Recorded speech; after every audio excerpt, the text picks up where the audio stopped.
अस्सलाम everyone, welcome to channel Kotak. तो आज हम देखने जा रहे हैं कि जावा हमारे पास क्या होती है, और इसमें और भी बहुत सारी चीज़ें देखेंगे जो कि हमारे पास शुरू में एक स्टूडेंट को पता होनी चाहिए।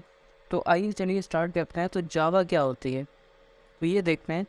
जावा एक हमारे पास प्रोग्रामिंग लैंग्वेज होती है। फर्स्ट लेक्चर के अंदर हम लोगों ने समझ लिया था कि प्रोग्रामिंग लैंग्वेज किस कैटेगरी के अंदर आती है और हमारे पास और कौन कौन सी टाइप्स होती हैं जो हमारे पास इसके अंदर आती है। तो फर्स्ट चीज़ जो आपको ध्यान में रखनी है वो क्या है, जावा एक प्रोग्रामिंग लैंग्वेज है। और प्रोग्रामिंग लैंग्वेज भी कौन सी है, वो हमारे पास है हाई लेवल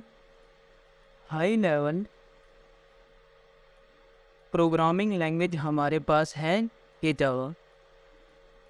जावा हमारे पास एक प्रोग्रामिंग लैंग्वेज है जो कि हाई लेवल प्रोग्रामिंग लैंग्वेज है।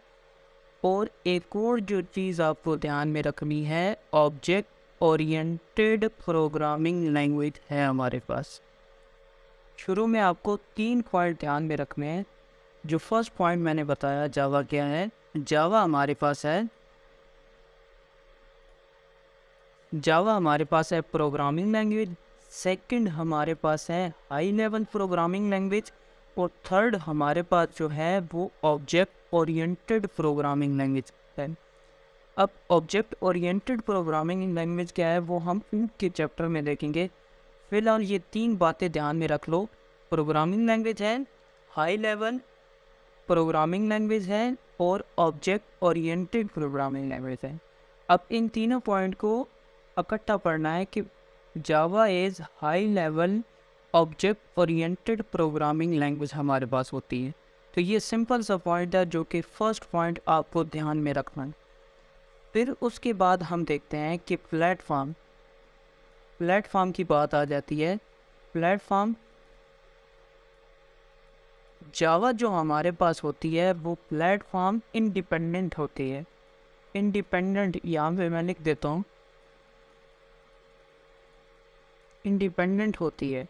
अब प्लेटफॉर्म इंडिपेंडेंट का मतलब क्या होता है हमारे पास, जो प्लेटफॉर्म इंडिपेंडेंट का मतलब होता है, फॉर एग्जांपल ये हमारे पास है PC1। अब कोई दूसरा PC है हमारे पास PC2। अब इसमें क्या है कि मैंने जावा का प्रोग्राम रन करना है। तो इसको रन करने के लिए मेरे पास, हमने प्रीवियस लेक्चर के अंदर एक सॉफ्टवेयर डाउनलोड किया था, JDK क्या होता है हमारे पास, जावा का वो इंजन होता है। तो हम क्या करते हैं, यहाँ पे मेंशन कर देते हैं कि मुझे यहाँ पे जावा का प्रोग्राम रन करना है। तो मैं क्या करूँगा, JDK को मैं यहाँ पे डाउनलोड और इंस्टॉल कर लूँगा और फिर जावा के सॉफ्टवेयर को यहाँ पे रन कर लूँगा। अब जब इंजन मेरे पास आ गया जावा के सॉफ्टवेयर को रन करने के लिए, तो मैं अब इस इंजन के ज़रिए किसी भी जगह पर अपने जावा के प्रोग्राम को रन कर सकता हूँ। अब यही इंजन मैं यहाँ पे लेके जाता हूँ। मतलब कहने का ये है कि यहाँ पे मैं डाउनलोड और इंस्टॉल कर लेता हूँ यही JDK। अब ये जो प्रोग्राम मैंने यहाँ पे कंपाइल और रन किया था, यहाँ पे मेरा प्रोग्राम मैंने बनाया था, यहाँ पे मैंने क्या किया था, मैंने कंपाइल किया था। कंपाइल करने के बाद मैंने उसी प्रोग्राम को मैंने क्या किया था, मैंने रन किया था। अब यहाँ पे जब यही प्रोग्राम जाएगा तो इसको कंपाइल करने की ज़रूरत नहीं है, क्योंकि वो काम JDK ने, जावा के इंजन ने कर लिया था। अब यहाँ पे मुझे क्या करना पड़ेगा, सिंपली मुझे यहाँ पे रन करना पड़ेगा। मुझे नहीं नीड कि मैं क्या करूँ, इसको कंपाइल करूँ। तो ये चीज़ होती है प्लेटफॉर्म इंडिपेंडेंट। दोबारा से बता देता हूँ कि एक प्रोग्राम को मैंने किसी भी PC पे रन किया, उस PC में कुछ भी हो सकता है, विंडो हो सकती है, मेरे पास ऑपरेटिंग सिस्टम मैक हो सकता है, फिर उसके बाद मेरे पास हो सकता है यूबंटू हो सकता है, यूनिक्स हो सकता है, कुछ भी हो सकता है। अब इस मशीन के अंदर भी कुछ हो सकता है। फॉर एग्जांपल यहाँ पे मेरे पास था विंडो था। अब जब यहाँ पे आया तो मेरे पास क्या हो गया, यहाँ पे मेरे पास हो गया मैक था, तो इसका मतलब ये नहीं है कि ऑपरेटिंग सिस्टम सेम होना चाहिए, डिफरेंट भी हो सकते हैं और फिर भी मैं अपने प्रोग्राम को रन कर सकता हूँ। तो इसलिए कहते हैं कि जावा एक प्लेटफॉर्म इंडिपेंडेंट लैंग्वेज होती है। तो ये चीज़ें थी जो कि शुरू में आपको ध्यान में रखनी है। फर्स्ट चीज़ जो हमने समझा, व्हाट वाला पार्ट हमारे पास जावा क्या होता है, उसमें हमने 3 पॉइंट देखे कि हमारे पास प्रोग्रामिंग लैंग्वेज होती है। सेकंड हमने देखा हाई लेवल प्रोग्रामिंग लैंग्वेज होती है। थर्ड हमने देखा ऑब्जेक्ट ओरिएंटेड प्रोग्रामिंग लैंग्वेज होती है। फिर हमने दूसरे पॉइंट पे क्या है, हमने कहा कि जावा हमारे पास प्लेटफॉर्म इंडिपेंडेंट लैंग्वेज होती है और उसको हमने डिटेल से समझा कि हमारे पास प्लेटफॉर्म इंडिपेंडेंट लैंग्वेज क्या होती है। तो अभी इसके अंदर देखते हैं कि हमारे पास और कौन से पॉइंट्स हैं जो कि आपको ध्यान में रखने हैं। फिर आपको ध्यान में रखना है कि edition of Java, edition of Java. अब जावा के कितने एडिशन होते हैं ये चीज़ आपको समझनी है। टोटल जावा के जो एडिशन होते हैं वो 3 टाइप के एडिशन हमारे पास होते हैं, ये बात आपको ध्यान में रखनी है। अब जो फर्स्ट एडिशन है हमारे पास, वो हमारे पास है डेट इज़ J2SE, जिसको हम कहते हैं जावा 2 स्टैंडर्ड एडिशन, कि जिसको हम कहते हैं जावा 2 स्टैंडर्ड एडिशन। और इसका जो तीसरा नाम होता है इसको हम कहते हैं कोर जावा। फर्स्ट लेक्चर के अंदर हमने समझ लिया था कि कोर जावा, जो भी कोर लैंग्वेज होती है उसके अंदर हम कौन कौन से चीज़ें हम उसके अंदर पढ़ते हैं और किस किस्म के प्रोजेक्ट्स वगैरह बनाते हैं। तो एक दफ़ा दोबारा समझ लो कि हमारे पास जो हमने फर्स्ट इसका एडिशन देखा J2SE, जिसको हम जावा 2 स्टैंडर्ड एडिशन कहते हैं, और इसका जो तीसरा नाम होता है उसको हम कोर जावा भी कहते हैं। यहाँ पे मैं लिख देता हूँ, in this part we learn fundamentals. किसी भी प्रोग्रामिंग लैंग्वेज के फंडामेंटल जो होते हैं वो हम 4 पार्ट के अंदर सीखते हैं। फॉर एग्जांपल, अब हमारे पास है कोर जावा, तो कोर जावा के अंदर हम जावा के फंडामेंटल सीखते हैं। तो ये चीज़ आपको ध्यान में रखनी है। एडिशन के अंदर हमने अभी तक एक फर्स्ट एडिशन ही देखा है और उसके अंदर हमने पॉइंट्स देखे हैं। एक तो फर्स्ट पॉइंट है ये वाला J2SE, ये हमारे पास फर्स्ट एडिशन है। सेकंड एडिशन अभी तक हमने नहीं देखा, और इस एडिशन के अंदर हमने देखा कि इसको क्या कहते हैं, इसका दूसरा नाम क्या होता है। फिर हमने देखा कि हम इसके अंदर क्या क्या चीज़ें हम सीखते हैं। फिर जो ये दूसरा पॉइंट हो गया। अब जो तीसरा पॉइंट है जो कि आपको ध्यान रखना है, इसके अंदर जो प्रोजेक्ट्स होते हैं वो किस किस्म के बनते हैं। हमारे पास जो प्रोजेक्ट्स होते हैं वो किस किस्म के बनते हैं, वो हमारे पास हमने अगेन फर्स्ट लेक्चर के अंदर हमने सब कुछ ये चीज़ें समझ ली हैं। स्टैंड अलोन एप्लीकेशन, वहाँ पे हमने देखा था कि स्टैंड अलोन एप्लीकेशन 4 सी होती हैं, जो कि डेस्कटॉप एप्लीकेशन होती हैं, उनको हम स्टैंड अलोन एप्लीकेशन भी कहते हैं। डेस्कटॉप में हमने देखा था जिस तरह VLC प्लेयर हो गया, फिर हमने देखा था जिस तरह नोट पैड हो गया, ये सारी चीज़ें डेस्कटॉप की ये बनती हैं इसके अंदर VLC के अंदर। आजकल ये बहुत ज़्यादा यूज़ नहीं होती, लेकिन ये इनका यूज़ इसलिए किया जाता है ताकि स्टूडेंट का एक कंसेप्ट बन जाए, लॉजिक बिल्डिंग का पार्ट उनका स्ट्रॉन्ग हो जाए। तो इस वजह से ये चीज़ें यहाँ पे बनाई जाती हैं। फिर हमने ये चीज़ें देख ली कि हमारे पास फर्स्ट एडिशन कौन सा होता है। उसके अंदर हमने देखा कि हमारे पास जो फर्स्ट एडिशन होता है वो हमारे पास J2SE हमारे पास एडिशन होता है, जावा 2 स्टैंडर्ड एडिशन। अब जो सेकंड हमारे पास एडिशन आता है वो हमारे पास आता है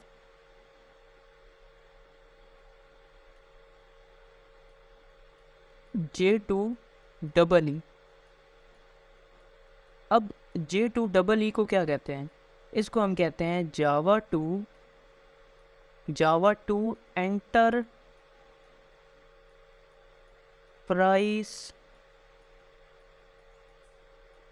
एडिशन। जावा 2 एंटरप्राइज एडिशन हम इसको बोलते हैं, जिसको हम बोल देते हैं, इसका जो दूसरा नाम होता है एडवांस जावा भी हम इसको बोल देते हैं। एडवांस जावा हम इसको बोल देते हैं, लेकिन आजकल जो इसका नाम चेंज होके हम इसको बोलते हैं that is Jakarta double E हम इसको बोल देते हैं।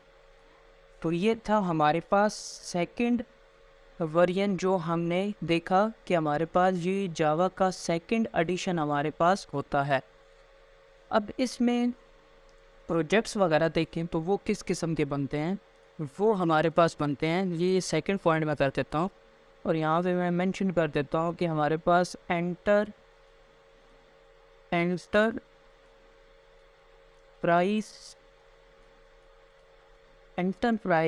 एप्लीकेशन हमारे पास बनती हैं।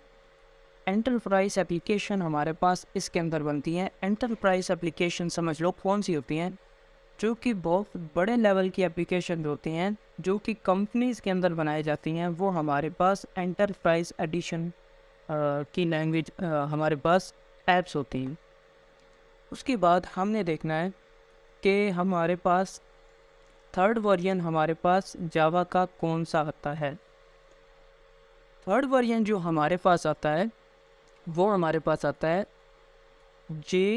जावा 2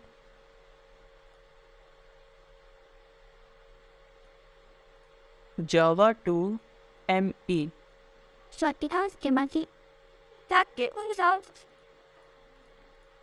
अब इसकी फुल फॉर्म क्या होती है? जावा 2 माइक्रो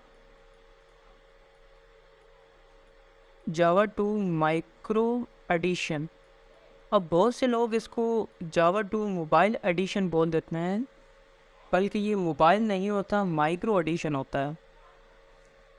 अब एक और बात आपको ध्यान में रखनी है कि इसको रिप्लेस कर दिया है अभी एंड्रॉयड ने इसको रिप्लेस कर दिया है। अब इसके अंदर आपको ये चीज़ ध्यान रखनी है कि इसके अंदर हम क्या क्या चीज़ सीखते हैं। We learn micro programming. हम इसके अंदर माइक्रो प्रोग्रामिंग लर्न करते हैं और इसके अंदर माइक्रो प्रोग्रामिंग हम करते हैं। एक और पॉइंट जो आपको ध्यान में रखना है, जो कि हमने सारे एडिशन के अंदर देख लिया है, कि इसके अंदर जो प्रोजेक्ट्स होते हैं वो किस किस्म के बनते हैं। तो प्रोजेक्ट्स हम देख लेते हैं किस किस्म के हमारे पास इसके अंदर बनते हैं। इसके अंदर जो प्रोजेक्ट्स बनते हैं वो हमारे पास होते हैं मोबाइल बेस्ड एप्लीकेशन हमारे पास इसके अंदर बनती हैं। तो ये 3 एडिशन थे जो कि हम जावा के अंदर सीखते भी हैं और इसके अंदर काम करते हैं। एक दफ़ा रिवाइज़ कर लेते हैं। हमने सबसे पहले क्या देखा, शुरू से देखते हैं। हमने सबसे पहले देखा कि हमारे पास जावा क्या होता है। उसके अंदर हमने 2 पॉइंट देखे हैं, जो कि फर्स्ट पॉइंट में हमने देखा कि प्रोग्रामिंग लैंग्वेज होती है, फिर हमने देखा हाई लेवल प्रोग्रामिंग लैंग्वेज होती है, फिर हमने देखा कि ऑब्जेक्ट ओरिएंटेड प्रोग्रामिंग लैंग्वेज होती है, फिर हमने देखा कि प्लेटफॉर्म इंडिपेंडेंट, जो कि दूसरा पॉइंट था जावा का, और हमने देखा कि प्लेटफॉर्म इंडिपेंडेंट क्या होता है, कि एक प्रोग्राम को अगर हमने एक मशीन पे रन किया, उसमें ऑपरेटिंग सिस्टम जो भी हुआ हमें उससे फ़र्क नहीं पड़ता, वही प्रोग्राम हमारा किसी दूसरी मशीन पे रन हो जाता है और उसको कंपाइल करने की नीड भी नहीं पड़ती। उसके बाद हमने देखा कि जावा के एडिशन कौन से होते हैं। हमने देखा कि हमारे पास फर्स्ट एडिशन जो हमारे पास आता है वो हमारे पास आता है J2SE जावा 2 स्टैंडर्ड एडिशन। उसके अंदर हमने देखा कि हम क्या क्या चीज़ें सीखते हैं, फिर प्रोजेक्ट किस किस्म के बनते हैं। फिर हमने देखा कि सेकंड एडिशन हमारे पास कौन सा आता है, जावा 2 एंटरप्राइज एडिशन, और उसमें क्या क्या चीज़ें बनती हैं और यूज़ कहाँ पे होता है, ये सारी चीज़ें देखी। फिर उसके बाद जावा 2 माइक्रो एडिशन क्या होता है, उसमें प्रोजेक्ट किस किस्म के बनते हैं, ये सारी चीज़ें हमने देखी। तो अब तक ये चीज़ें हमने पढ़ ली। अब हम देखते हैं कि जावा की हिस्ट्री यहाँ पे मेंशन कर देता हूँ। यहाँ पे पेन चेंज कर लेते हैं। तो हिस्ट्री ऑफ जावा, यहाँ पे जावा की हिस्ट्री हम लिख देते हैं कि हिस्ट्री जावा की क्या है। तो फर्स्ट जो चीज़ आपको ध्यान में रखनी है वो क्या है कि हमारे पास कंपनी, कौन सी कंपनी थी जिसने जावा को बनाया था। तो कंपनी जो थी वो हमारे पास थी Sun micro system, Sun micro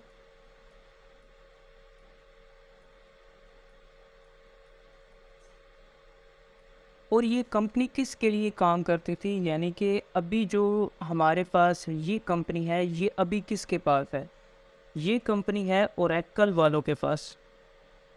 अभी जो जावा भी है वो है ओरेकल वालों के पास। और जो एक और चीज़ है आपको ध्यान में रखनी है, इसको डिज़ाइन, जावा को डिज़ाइन किसने किया था, यहाँ पे मैं लिख देता हूँ डिज़ाइन बाय, जावा को डिज़ाइन किसने किया था, तो उनका नाम था जेम्स गोसलिंग उनका नाम था। और उनकी टीम थी जिन्होंने जावा को बनाया था।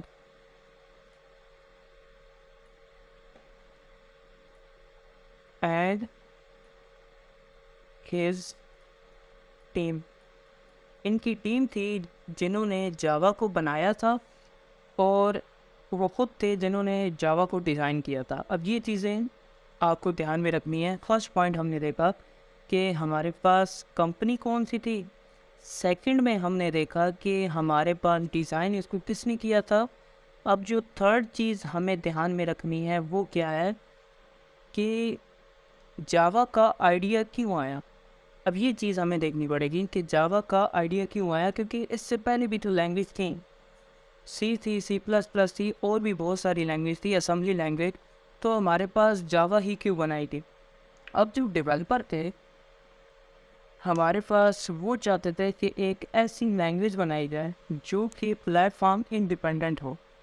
अब हमने देखा कि प्लेटफॉर्म इंडिपेंडेंट क्या होती है, उसको हमने डिटेल में समझा कि हमारे पास प्लेटफॉर्म इंडिपेंडेंट लैंग्वेज क्या होती है। और डेवलपर ये चाहते थे कि हम प्लेटफॉर्म इंडिपेंडेंट लैंग्वेज बनाएं, जो कि इससे पहले थी वो प्लेटफॉर्म डिपेंडेंट लैंग्वेज थी, C और C++ हो। और एक और चीज़ वो ये चाहते थे कि टाइड कोडेड प्रोग्रामिंग लैंग्वेज बनाई जाए। तो यहाँ पे मैं पॉइंट्स लिख देता हूँ,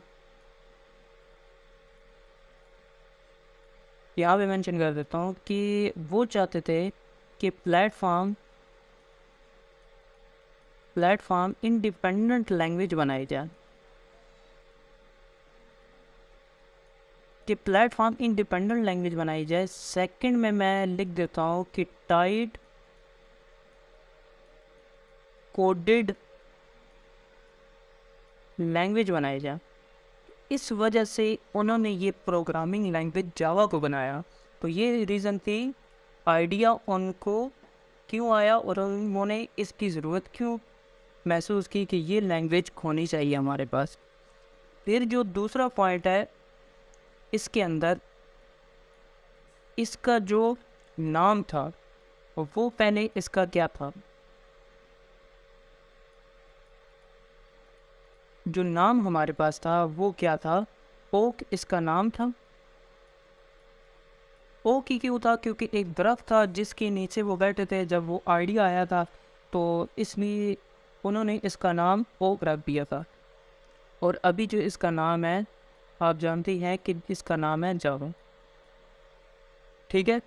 और थर्ड पॉइंट जो आपको ध्यान में रखना है वो क्या है कि ईयर कौन सा था जब इन्होंने जावा को बनाया था।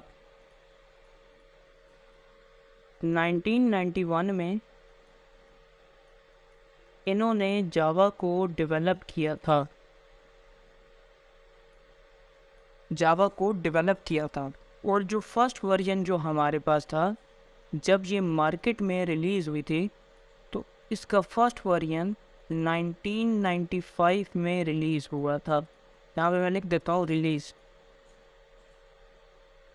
इसका जो फर्स्ट वर्जन था हमारे पास 1995 में रिलीज़ हुआ था। तो ये सारी चीज़ें हैं जो कि आपको ध्यान में रखनी है। तो हमने ये देख लिया कि हमारे पास जावा का आइडिया क्यों आया। हिस्ट्री में हमने देखा कि हमारे पास इसकी कंपनी कौन सी थी, इसको डिज़ाइन किसने किया था। फिर हमने देखा कि हमारे पास प्लेटफॉर्म इंडिपेंडेंट लैंग्वेज वो बनाना चाहते थे, टाइट कोडेड लैंग्वेज बनाना चाहते थे, इसलिए उन्होंने इस लैंग्वेज को बनाया।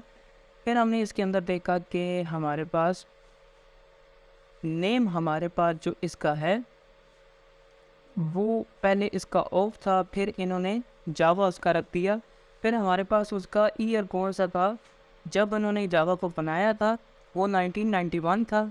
और कौन सा ईयर था जब उसको रिलीज़ किया गया था, और वो 1995 में इसका फर्स्ट वर्जन 1 पॉइंट यहाँ पे मेंशन कर देता हूँ मैं, 1.0 वर्जन हमारे पास था, जो कि फर्स्ट वर्जन इन्होंने रिलीज़ किया था। तो इस वीडियो के लिए इतना ही, मिलते हैं फिर नेक्स्ट वीडियो में। इस वीडियो में ये था कि आपको ये बता दिया जाए कि हमारे पास जावा क्या होती है, और जावा की ज़रूरत क्यों महसूस हुई, जावा को क्यों बनाया गया, और हमारे पास जावा के एडिशन कौन से होते हैं। तो ये सारी चीज़ें मैंने इतनी दी। इस वीडियो के लिए इतना ही, मिलते हैं नेक्स्ट वीडियो में। अल्लाह हाफ़िज़।